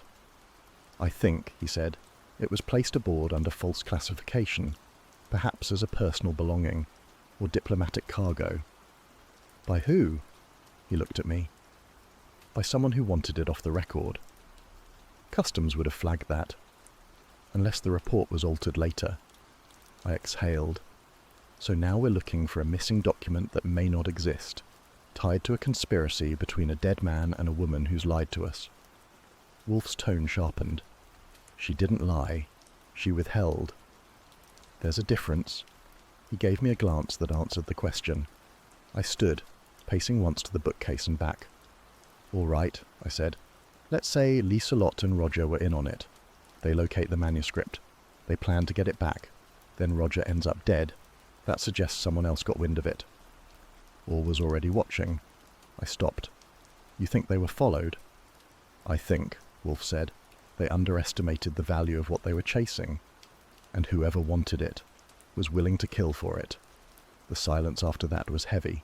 Fritz appeared, as if summoned by implication, and set down a tray with 2 plates of bœuf bourguignon. The scent changed the shape of the room. Wolfe nodded once without speaking. I waited until Fritz left. Do we tell her? I asked. Wolfe speared a piece of carrot with his fork. We show her the letter, he said, and watch what she doesn't say. She arrived just after dusk. Her coat was darker than last time, and her gloves were new. She took the red chair without being asked, the way you do when you're past pretending you're not part of something. Wolfe handed her the page. She read it once, then again. Her fingers tightened just slightly at the edge. This was in his apartment? She asked. I nodded. Do you deny writing it? Wolfe asked. She looked up. No. Then you admit you and Mr. Oliphant were working together? I admit, she said, that he asked for my help, that he thought the manuscript had resurfaced. And you believed him? I wanted to. Wolfe leaned back. Why didn't you mail it? She glanced down. Because he told me not to. Wolfe said nothing, let the silence grow roots. She looked up again. I didn't want to believe he was right, she said. I thought, if we left it alone, it might stay buried. It didn't, Wolfe said simply. No. Why Tuesday? We had met on Tuesdays in the past. It was a pattern. For what purpose? To speak without raising suspicion. Roger had access to shipping documents through his firm. I had the names of those who might have touched the original draft. Did you ever find it? I asked. She hesitated. No, but we were close. Wolfe tapped a finger once on the blotter. And the customs report? She blinked. What? There is a missing cargo tally from the Celestine's final voyage. Was it Roger's job to retrieve it? Her silence was the only answer we needed. Who else knew? I asked. She looked between us. No one. You're sure? Yes. Wolfe spoke then, slow and low. Then we are dealing with a ghost, one who knew more than either of you, one who watched long enough to act before you could. She paled. Do you believe he was killed for it? She asked. Wolfe nodded once. Yes. And now? Now, Wolfe said, you are the only thread left. She looked down. Then what do we do? Wolfe closed his eyes for a moment. We wait, he said, for the next move. The next morning, the rain had cleared. Fritz served brioche with pear preserves, and I read the Post like it owed me money. Wolfe didn't speak until the last sip of coffee. Call Inspector Kramer. I raised a brow. On what grounds? Tell him we've uncovered evidence of conspiracy, potential motive, and premeditated obstruction. Will that bring him running? No, Wolfe said, but it will bring him listening. I made the call. Kramer's voice was sandpaper over gravel. Tell Wolfe I'll come when I'm ready. I relayed the message. Wolfe didn't respond. Instead, he reached into the desk and pulled out the folded note again. Roger never meant to mail it, he said. No? No, he kept it as proof. Proof of what? That she was involved, that he wasn't acting alone, and if something went wrong, the letter would say enough. I nodded slowly. Insurance. Wolfe's eyes narrowed, which makes me wonder who knew he had it, and who knew where he'd keep it. Precisely. The rain might have cleared outside, but inside the storm was only beginning. The rain had eased by mid-morning, but Manhattan still sulked in yesterday's overcoat. The clouds hovered low, muffling the horns on 9th Avenue and lending the brownstone an insulated quiet. I'd just returned from a run to the corner for Wolfe's newspaper, damp collar and all, when the phone on my desk gave a dry ring. Goodwin. Saul Panzer didn't waste syllables. Roger's watch stopped at 5:37. I straightened. Pocket or wrist? Pocket. In the dresser, top drawer, wrapped in a flannel sock. I checked twice. The stem's bent like it was dropped. And the dial. It stopped at 5:37. That the time of death? That's the rub. It matches the moment the radio shut off, not when he died. That was worth another question. You're sure on the radio? Positive. The neighbour downstairs keeps a log, a paranoid old composer. Logged it at 5:37 precisely. I thanked him, hung up, and gave the news to Wolfe with the paper still damp in my hand. He lifted an eyebrow the width of a paddle. If the pocket watch ceased at 5:37, he said slowly, and Roger was killed thereafter, then we are not confronting suicide. Staged? Staged, but clumsily. He gestured with 2 fingers toward the globe on his desk, which hadn't spun in a decade.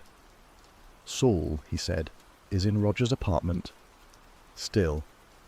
Have him examine the radio, not the knob, the cord, the backplate, and the table. Tell him to look for anything granular. Granular? I phoned Saul again.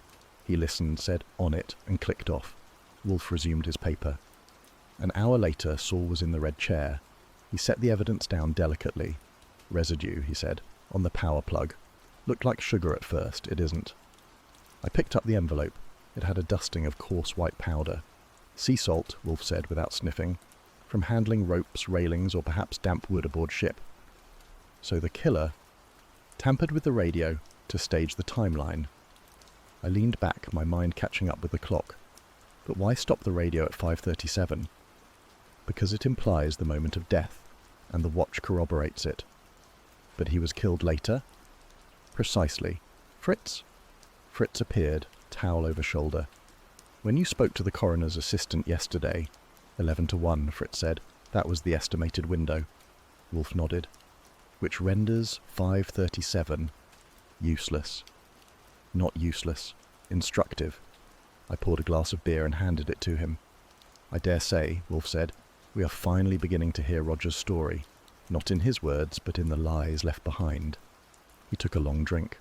The watch lies, the radio lies. The killer was trying to tell the truth. By faking it?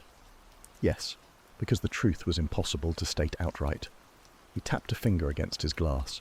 Bring me the passenger log again, and find a customs declaration for the Celestine.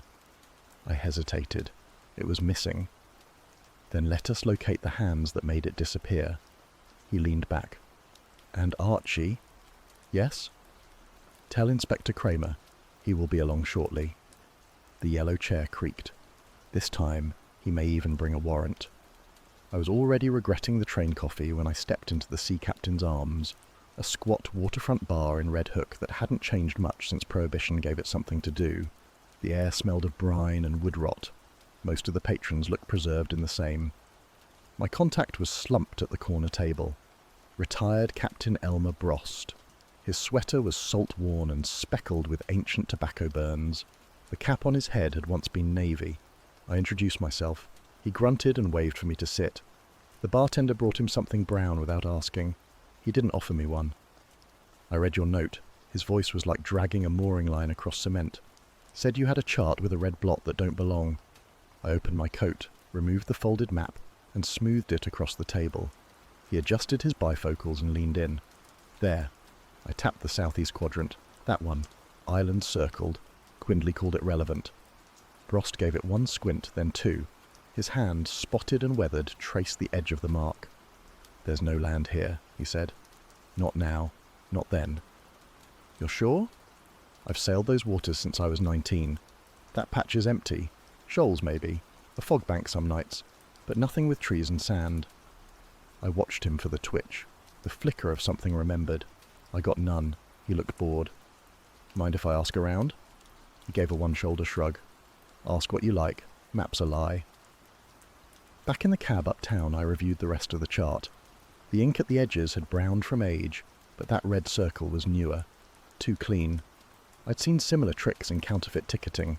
Fresh ink trying to play ancestor. When I got back to the brownstone, Wolfe was elbow-deep in orchid moss. Fritz admitted me with his usual silent nod. He's expecting you, he murmured. I found Wolfe at the bench. his left eyebrow cocked with professional disdain. "You spoke to Captain Brost?" he asked without looking. "I did. He says the island doesn't exist." "Of course it doesn't." Wolfe turned, brushing moss from his fingers. "Bring the map."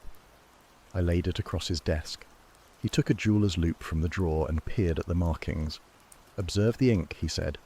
"Here and here." The original border was drawn with a cartographer's pen. "This," he pointed at the red circle, "is added with a modern fountain nib. Note the bleeding." I did. Now that he said it, the red was too wet. It had bled into the parchment like a bad secret. "It's not just forged," Wolfe said. "It's forged recently." He settled into his yellow chair and poured himself half a bottle of beer. "Did you examine the rest of the map?" "Every inch," I replied. "Other than that island, it checks out." Wolfe grunted. "The devil is never in the island. He's in the ink." I leaned back. "So why forge a non-island?" "Because," he said, "men often need places that do not exist, especially when they wish not to be found." "Or remembered." "Indeed." Wolfe's eyes narrowed. "You read Quindley's third piece in the Maritime Review?" "The one from 34. Drift routes of the Lesser Antilles," he nodded. "Footnote 11. He refers to an unlisted landfall known only to men who forgot their names. That's our island." "Yes." Wolfe reached for his notebook. "That phrase did not arise from metaphor. It arose from memory. Quindley knew of a place outside navigation, used by those who required absence. I felt the weight of it. The island wasn't lost. It had been hidden." "But why put it on the map?" I asked. "Why draw attention to a place meant to vanish?" Wolfe's gaze lifted. "Because someone wanted us to find it, or think we had." That night, I sat at my desk long after Wolfe had retired. The map lay open beside my coffee. I traced the red line once more, then turned to Quindley's articles. Somewhere in his prose, that place had lived, and someone wanted it to live again. Tomorrow, we'd ask the right questions. Tonight, we let the map lie. I was already regretting the train coffee when I stepped into the Sea Captain's Arms, a squat waterfront bar in Red Hook that hadn't changed much since Prohibition gave it something to do. The air smelled of brine and wood rot. Most of the patrons looked preserved in the same. My contact was slumped at the corner table. Retired Captain Elmer Brost. His sweater was salt-worn and speckled with ancient tobacco burns. The cap on his head had once been navy. I introduced myself. He grunted and waved for me to sit. The bartender brought him something brown without asking. He didn't offer me one. "I read your note." His voice was like dragging a mooring line across cement. "Said you had a chart with a red blot that don't belong." I opened my coat, removed the folded map, and smoothed it across the table. He adjusted his bifocals and leaned in. "There." I tapped the southeast quadrant. "That one. Islands circled. Quindley called it relevant." Brost gave it one squint, then two. His hand, spotted and weathered, traced the edge of the mark. "There's no land here," he said. "Not now, not then." "You're sure?" "I've sailed those waters since I was 19. That patch is empty. Shoals maybe, a fog bank some nights, but nothing with trees and sand." I watched him for the twitch, the flicker of something remembered. I got none. He looked bored. "Mind if I ask around?" He gave a one-shoulder shrug. "Ask what you like. Map's a lie." Back in the cab uptown, I reviewed the rest of the chart. The ink at the edges had browned from age, but that red circle was newer, too clean. I'd seen similar tricks in counterfeit ticketing, fresh ink trying to play ancestor. When I got back to the brownstone, Wolfe was elbow-deep in orchid moss. Fritz admitted me with his usual silent nod. "He's expecting you," he murmured. I found Wolfe at the bench, his left eyebrow cocked with professional disdain. "You spoke to Captain Brost?" he asked without looking. "I did. He says the island doesn't exist." "Of course it doesn't." Wolfe turned, brushing moss from his fingers. "Bring the map." I laid it across his desk. He took a jeweler's loupe from the drawer and peered at the markings. "Observe the ink," he said. "Here and here." The original border was drawn with a cartographer's pen. "This," he pointed at the red circle, "is added with a modern fountain nib. Note the bleeding." I did. Now that he said it, the red was too wet. It had bled into the parchment like a bad secret. "It's not just forged," Wolfe said. "It's forged recently." He settled into his yellow chair and poured himself half a bottle of beer. "Did you examine the rest of the map?" "Every inch," I replied. "Other than that island, it checks out." Wolfe grunted. "The devil is never in the island. He's in the ink." I leaned back. "So why forge a non-island?" "Because," he said, "men often need places that do not exist, especially when they wish not to be found." "Or remembered." "Indeed." Wolfe's eyes narrowed. "You read Quindley's third piece in the Maritime Review?" "The one from 34, Drift Routes of the Lesser Antilles?" He nodded. "Footnote 11. He refers to an unlisted landfall known only to men who forgot their names." "That's our island." "Yes." Wolfe reached for his notebook. "That phrase did not arise from metaphor. It arose from memory. Quindley knew of a place outside navigation used by those who required absence." I felt the weight of it. The island wasn't lost. It had been hidden. "But why put it on the map?" I asked. "Why draw attention to a place meant to vanish?" Wolfe's gaze lifted. "Because someone wanted us to find it, or think we had." That night, I sat at my desk long after Wolfe had retired. The map lay open beside my coffee. I traced the red line once more, then turned to Quindley's articles. Somewhere in his prose, that place had lived, and someone wanted it to live again. Tomorrow, we'd ask the right questions. Tonight, we let the map lie. The light in the front room was amber, diffused through the stained glass panel above the window. It was the sort of glow that made the world seem slower, quieter, less likely to take offence at the business unfolding inside. Wolfe was in his chair, the yellow one. His fingers formed a steeple unmoving, while the rest of him appeared almost drowsy from contentment or calculation. I couldn't have said which. The photograph lay on the corner of his desk, a sepia page clipped from the 1946 Social Register. The entry, a modest blurb beneath a portrait framed in soft studio haze. The woman in the picture wore pearls, a tilted smile, and the same surname as the one who'd sat in that red chair last Thursday. Only it wasn't the same woman. "She was from Ohio originally," I said, "but they moved to Rye in 42. Father was a textile importer. She did 2 years at Wellesley, then started working with the Red Cross." "She died?" Wolfe asked without opening his eyes. "Died," I nodded. "Passenger list from the Celestine matches. 2 confirmed fatalities from the lifeboat incident. One was her. Body was recovered, buried in Nice. The embassy filed it officially.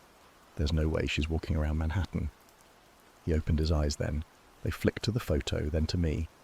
"And yet," he said, "someone has taken her name. Taken it and used it to chase down the same people Quindley was writing about. Either she's digging for the same thing or covering it up." Wolfe turned to the photo. "An imposter who expected no one to look this closely." "Yeah," I said.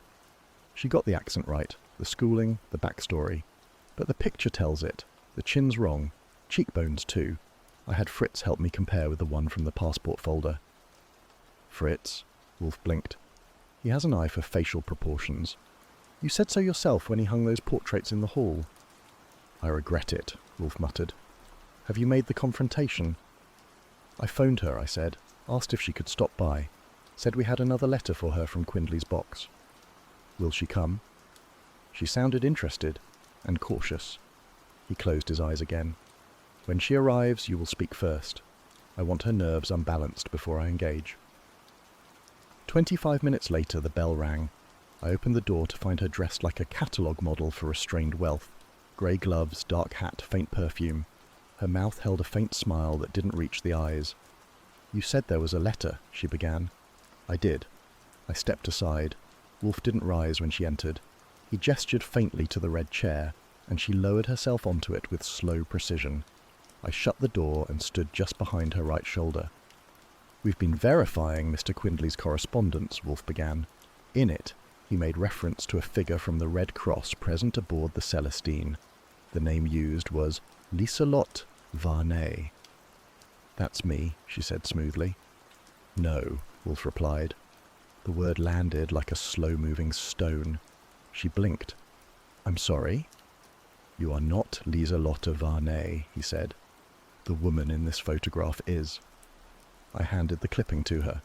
She looked at it, eyes narrowing, breath catching just slightly, enough to register, not enough to be called a gasp. This was taken in 1946, I said. A studio in Philadelphia, part of the Social Register's Northeast Directory. The woman pictured here died in 1947, off the coast of France. I don't understand, she whispered. No? Wolfe asked. You've used the name for several years. You knew the original was dead. You chose her for her anonymity, not her connections. She held the photo with fingertips only. This is absurd, she said. No, I told her. It's very particular. You knew Quindley from the voyage. You knew the real Liselotte didn't make it. You took her name and her seat. You've been moving in that shadow ever since, but Quindley's trail didn't go cold. It led here. She looked down. Her voice caught again. Wolfe did not raise his tone. We are not the police, but if you persist in claiming an identity proven false, you force our hand. The photo slipped from her hand. It landed face down on the rug. I didn't kill him, she said. You need to believe that. Then you'll tell us who you are, Wolfe said, and who paid you to be her. She shook her head. No one paid me, she said. Not in the beginning. You boarded the Celestine as whom? Wolfe asked. Her hands pressed flat against her skirt. My name was... She paused. Anita Loring. I was a companion, the kind hired by passengers who wanted someone elegant at their table. He said it would be easier if I travelled under someone else's name. A young woman who had cancelled. She never made it to the dock, so I took her papers. Who said? Her eyes lifted. Mr. Lowell Quindley. Wolfe's chin didn't move. You expect us to believe that he fabricated your identity for convenience? She nodded, quickly now. He was afraid someone on that ship was watching him. He said if I used my own name, I'd be linked. If I used hers, I'd be forgettable. He didn't know she was going to die. No one did. It happened after we docked. The news came late. By then, I'd been introduced. I stayed her. I walked to the window and looked out. It was dusk again, the kind that felt like velvet stretched across the city. She drowned, I said. You used her name and never looked back. Her voice came softer. I was 17. I didn't have papers. He was the first man who... She swallowed. He said it would be temporary, but then he disappeared. Wolfe exhaled slowly. I am not the arbiter of moral debts, he said, but deceit leaves a scent, and yours has grown stale. She stood then, her knees stiff, voice lower. What now? You leave, Wolfe said. She hesitated, then turned. I walked her to the door. Her perfume lingered like a question. When I returned, Wolfe hadn't moved. She lied about part of it, I said. Indeed. But not all of it. No. I bent, picked up the photo and returned it to the desk. She may not be Liselotte, I said, but she's not done lying either. Neither, Wolfe murmured, are we. The envelope came folded twice, yellowed at one edge. Corners softened like cloth left in sun. Saul handed it over in the vestibule, reins still on his coat sleeve. It was in a sealed file, he said. Customs drawer, marked October 47. I turned it over, addressed to Mr. Lowell Quindley. Port of Barbados, no return. A navy sticker had half peeled across the flap. I raised a brow. Why now? Saul shook his head. Clark down there's digitising manifests. Flagged it under quarantine protocol. I got a nudge through London.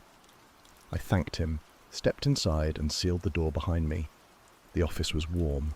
A fire in the grate ticked gently. Wolfe was seated, chin lowered, fingers steeped like he'd been meditating. I placed the envelope on his desk, just left of the beer glass. A delivery, I said. Barbados, held since Truman was president. He gave it a sidelong glance. Barbados? Quindley, I said. Apparently someone sent him a message in 47. Customs misfiled it. Saul just pulled it. Quindley was in Manhattan in 1947. Yes, I said. But remember his firm did post-war shipping contracts. He could have been expected anywhere coastal. Wolfe reached for his letter knife with a reluctant flick of the wrist. The flap split cleanly. Inside was a single cablegram. Typewritten block script, faded to ash at the corners. He laid it flat and read aloud. To Lowell Quindley Port Holding, Barbados from W. Ref. Artifact concealed with LC at Sunrise Inlet. Protective envelopment executed. Do not return. He didn't say anything at first, just stared. Then he leaned back. One breath, then two. LC, Wolfe said.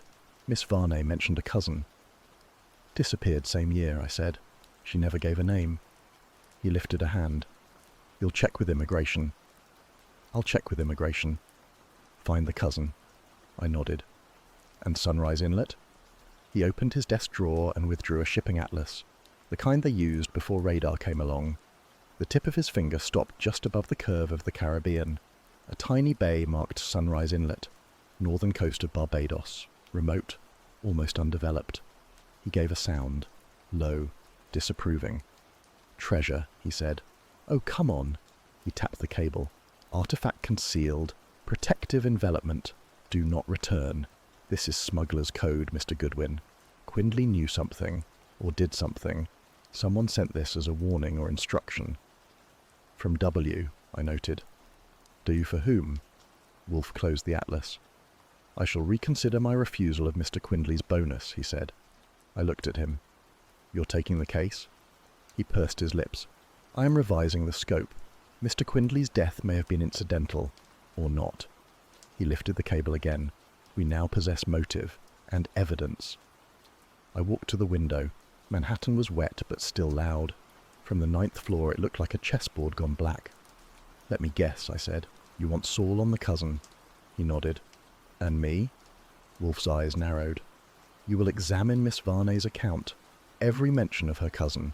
You will also retrieve the 1947 maritime logs, in particular any ship routed to Barbados between June and October. I took the note, already scribbling.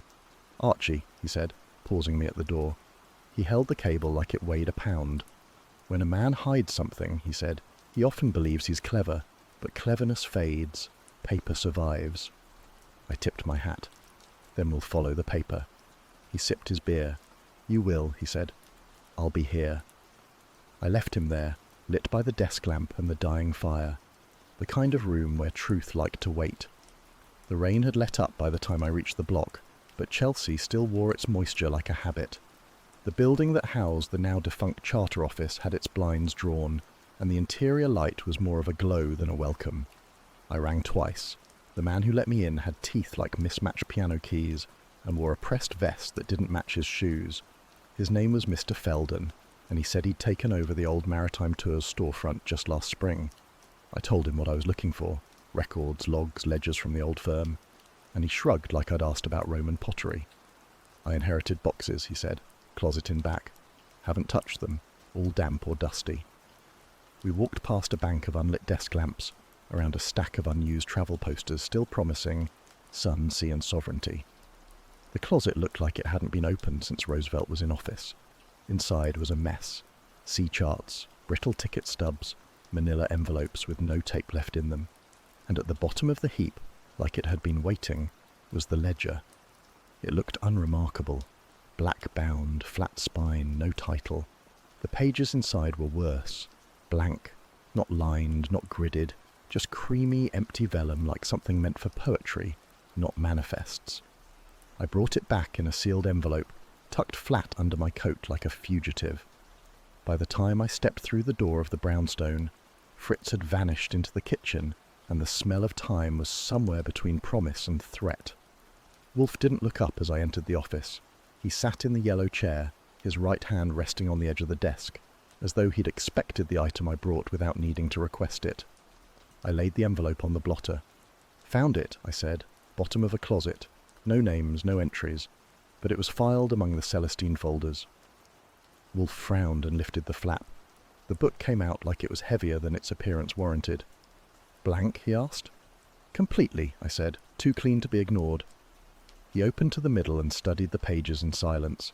Then he reached for the desk drawer and produced the ultraviolet lamp, a slim cylinder with a violet hue and a whisper of ozone when lit.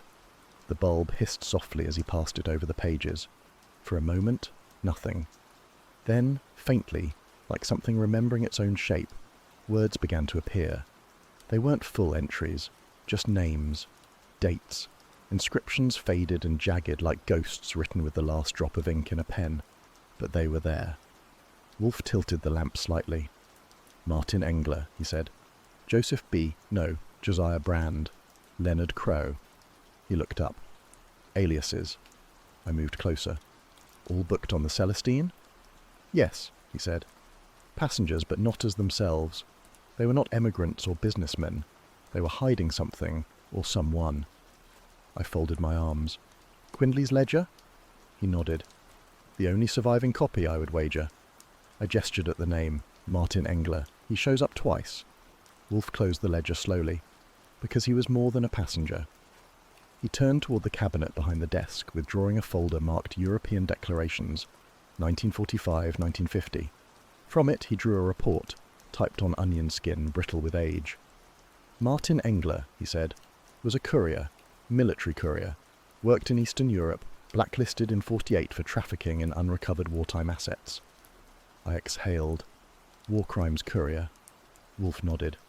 Precisely. He moved more than artifacts. He moved people and information. He reopened the ledger and pointed to a page where a barely visible entry glowed under ultraviolet. This mark, he said. It isn't a name, it's a coordinate. I leaned in. A long string of digits, latitude and longitude. Wolfe reached for the atlas. The coordinate fell on a narrow cove on a private island east of St. Kitts. That, he said, is the drop point. The fake island. Indeed. It was never a destination, he said. It was a cipher, a way to reroute cargo, legal or not, without record. I rubbed my temple. So Quindley was laundering routes. Wolfe's mouth pulled taut. Among other things, this ledger documents aliases used by travellers on the Celestine, yes, but also indicates a network of deception, a trade. Of what? I asked. People. Secrets, he said. He sat back. We have motive, Archie, and history. He lifted the lamp once more, casting that soft light back over the page. They used invisible ink, I said. Phosphorescent nitrate, he replied, standard among wartime couriers, only visible under ultraviolet, undetectable by normal inspection. I stared at the name again. Martin Engler. We thought Quindley was laundering money, I said, but he was preserving a network. Wolfe gave a short nod. Or hiding one. I looked at him. And the murder? He leaned back. That ledger, he said, is not merely incriminating. It is valuable. A record of fabricated identities, smuggler codes and ghost ports.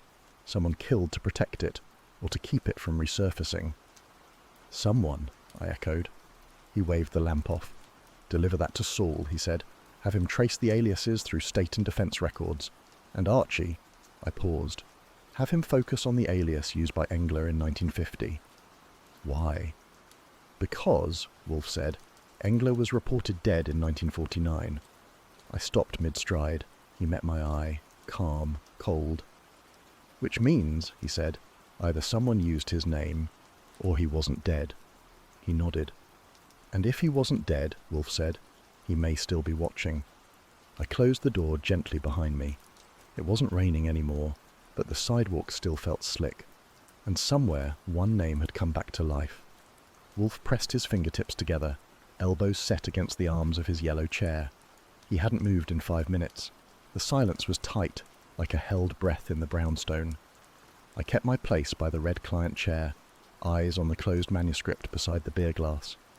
Miss Lucinda wasn't pacing. She sat motionless, hands folded in her lap. Across from her, Camille wore an expression of brittle confusion. Her lips parted once or twice, but no words came. Wolfe's voice, when it arrived, was smooth as felt. You've all mistaken bait for treasure, Camille blinked. The manuscript. Wolfe inclined his head. Entirely fabricated. Paper, ink, tone, yes, but devoid of meaningful content. Emery Leach let out a short breath. Then what have we been chasing? Your reactions, Wolfe said. I turned slightly. You mean that thing's blank? Not blank, Wolfe said, but bereft of value. Lowell Quindley constructed it to draw you out. Camille flinched, hands tightening. That doesn't make sense.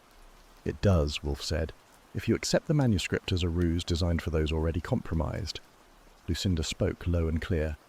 He created it as bait, to see who'd come sniffing. Indeed, Wolfe replied. I picked up the manuscript. We combed it twice. Nothing stood out. Wolfe nodded. Because it was never meant to reward scrutiny. It was meant to provoke action. Quindley's true test was simpler. He gestured toward the mantel where the map still lay flat under a glass weight. The island, I said. The one that doesn't exist, Wolfe confirmed. Emery looked down. You said it was a drop site, a meeting point. I said it was posed as such. A fiction. An invisible rendezvous only the guilty would recognize. Camille's throat bobbed. Because they'd been there? Wolfe shifted slightly in his chair. Because they believed it to be real. Those who weren't involved had no reason to react. Those who did showed their hand. I saw it land slowly like snowfall. Lucinda inhaled through her nose.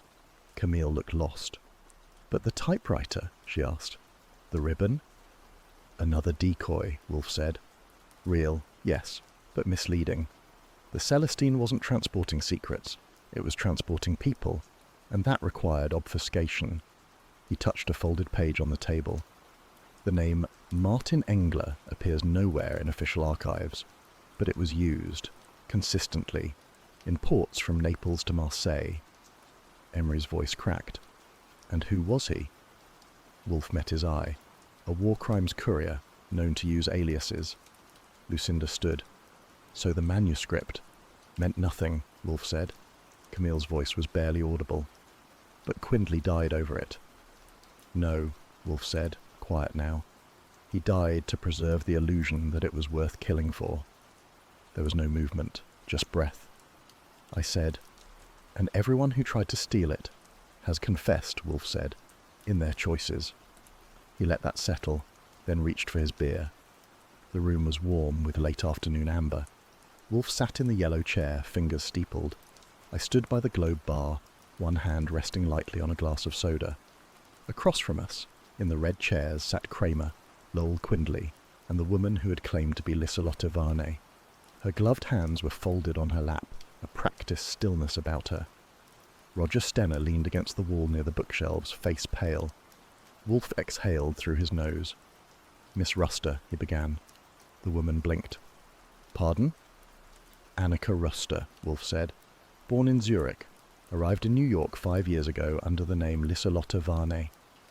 There was no reaction at first.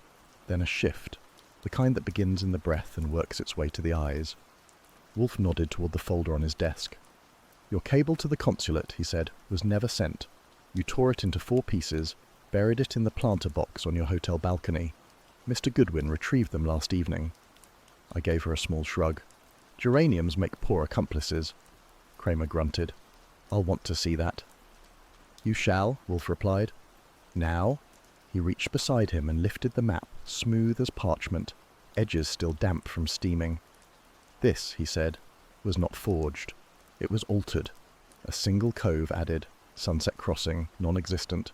Lowell Quindley knew it. So did Roger Stenner, but only one other person reacted to it. His gaze fell on her. You. She opened her mouth, closed it.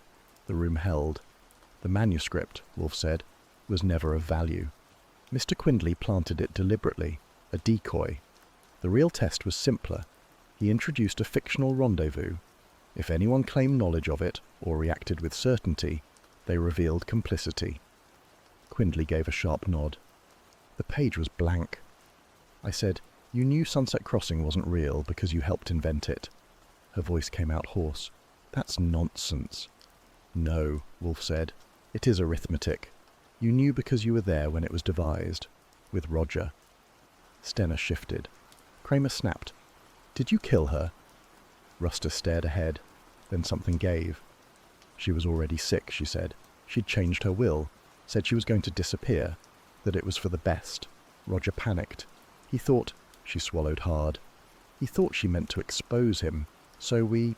staged it. The pills, the fall. I posed as her. Long enough to sell the lie. Kramer stood. On your feet. Wolfe leaned back, eyelids heavy. Satisfactory, Mr. Kramer? Kramer pulled out the cuffs. Yeah, real tidy. As he led her toward the door, she glanced back once. Not at me, not at Wolfe, at Roger. He didn't meet her eyes. He was already looking at the floor. I set the page down before the fire caught it. Just one. The last. It had been torn from the so-called manuscript, typewritten, left justified, with a heading that read, Sunset Crossing, Chapter 4. The rest was drivel, pretend philosophy wrapped in fake nautical mysticism, lines clearly composed for someone who wanted to sound profound while saying nothing at all. Still, I kept it. Behind me, the rest of the bundle curled and blackened in Wolfe's fireplace, the counterfeit map crumbling last, a neat rectangle of ash dissolving like a secret finally allowed to vanish. Wolfe, behind his desk, lifted a hand, not in farewell, not in emphasis, just a motion to signal finality. I trust, he said, that concludes the matter. I turned from the flames. Unless you're considering a second career exposing maritime forgeries. He grunted. It meant no, or possibly yes, but only if it paid very well and required no travel. The doorbell hadn't rung since the confrontation. Fritz had returned from the kitchen with hot broth, which Wolfe refused. I'd accepted mine and regretted it. We were quiet for several minutes. The kind of quiet only the brownstone allowed, warm, closed off and immune to the winds outside. Then came the knock. Not the doorbell, not a rap. A knock. Precise, professional, and altogether unwelcome. I opened it the requisite 8 inches. A man in a dark overcoat stood there, hat in hand, credentials out like a peace offering. Agent Boyd, Department of Maritime Affairs. He had the voice of someone used to being let in. I kept the chain on. Department of what? I asked. Customs Division, Internal Enforcement. I'd like to speak with Mr. Wolfe. You're 3 days late and 1 map short. I'm aware. May I come in? I didn't want to like him, but I'd been shot at in worse company. I let him in. Boyd didn't take the red chair. He stood. He looked around. Then he cleared his throat, mostly at Wolfe. Mr. Wolfe, I've reviewed the local office's report on the Capri affair. Your involvement in the exposure of the smuggling ring and the deaths of Ruster and Quindley make you a person of great interest. Wolfe didn't blink. I decline to be interesting, sir. I mean professionally. We'd like to offer you a consulting position. Discreet, of course. Maritime documentation fraud is an ongoing problem. Your instincts would be invaluable. Wolfe reached for his beer. Do you see a dock? Boyd blinked. I'm sorry. A dock, Agent Boyd, or a port, or a captain, or so much as a tide chart. My instincts are sedentary. They do not float. Boyd glanced at me. I shrugged. He turned back. If you reconsider, I won't.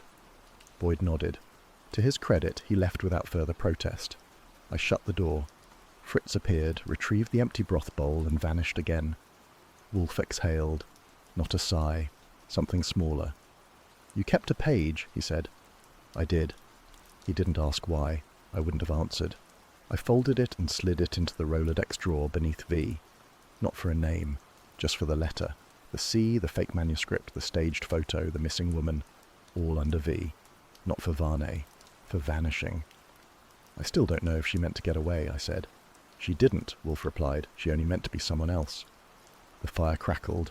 Rain had started against the windows. I crossed to close the blinds. What do we do now? I asked. You may file the report. And after that? You may resume being idle. I sat. My chair creaked the way it always did when it forgave me. Wolfe, I said, what's the point of keeping a fake map if the real route never existed? He glanced at the embers. The sea can't lie, he said. But people do. I didn't reply. He didn't expect me to. Outside, the last of the fog lifted. The map had burned. The manuscript was never written. And somewhere across the water, the tide turned unnoticed. That page stayed in the drawer. For no one but me. Curtain.